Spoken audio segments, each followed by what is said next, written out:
This is a Zeiss Axioskop. It's a rather small frame, upright fluorescence microscope. This could be compared to a Zeiss Axioplan that is significantly larger in both directions and heavier.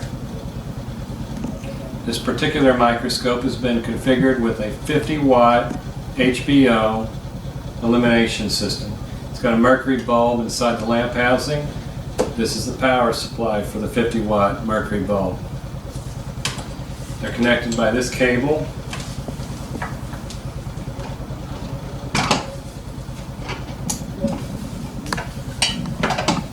Cable connection is right here.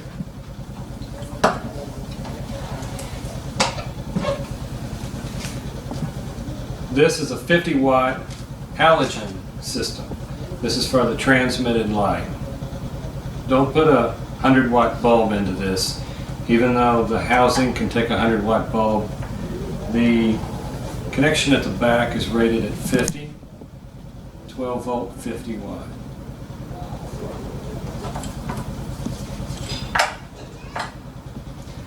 We're showing this with the camera attached.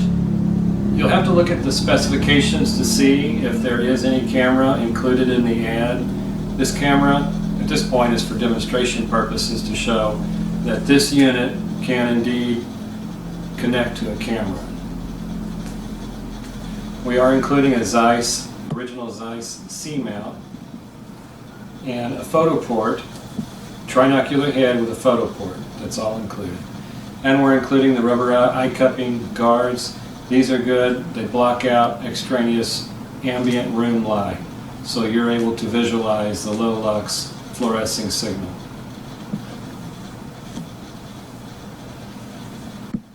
We can configure this with whatever microscope objectives you may want.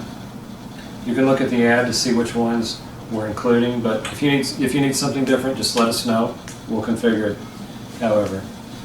This happens to have a flip-out condenser. This is good for the 4X. Let me lower the condenser rack. You can see how it flips out. You would flip it out for the 4X, and for the other objectives, you would engage it. It's also good for a 2.5X, in which you would flip out. This is our luminous intensity field diaphragm. We have an XY stage, right hand.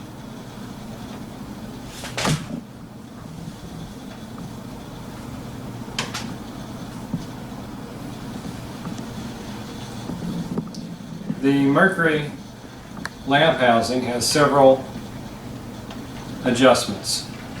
You can see on the back where you're going to take a 3mm hex screw and insert into these 4 locations, and they will adjust the bulb. You adjust the bulb, you look into the eyepieces, keep adjusting the bulb until you get a good image. You can also use other methods to center the Mercury bulb. You can look in the manuals for that.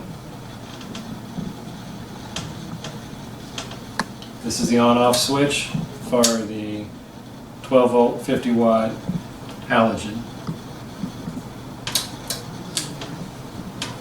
The halogen bulb also can be adjusted. Here's 3 adjustment screws for that. This bottom screw is for taking the bulb, replacing the bulb. You unscrew this and you lift the housing apart. You separate the housing.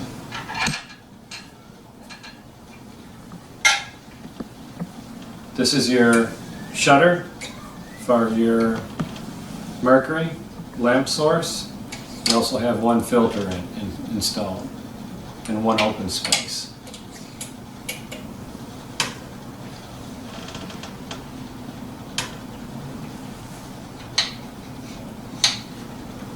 Your luminous intensity field diaphragm is open and closed with this lever. And you have centering on this knob and one on the opposite side.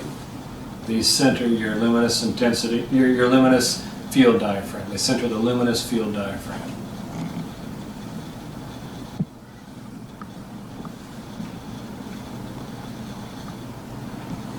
This particular unit is not configurable for DIC. If you need DIC, let us know. We'll provide you a different frame.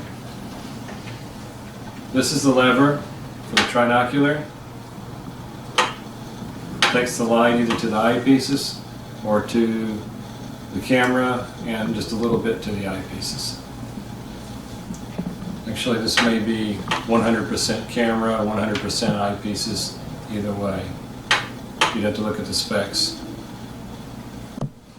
This lever is for changing your filter cube.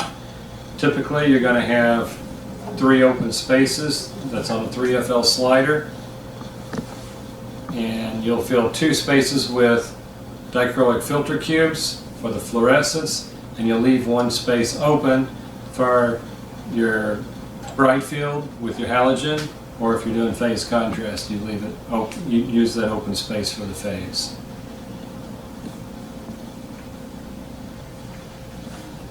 And if you have any questions about this microscope, please give us a call.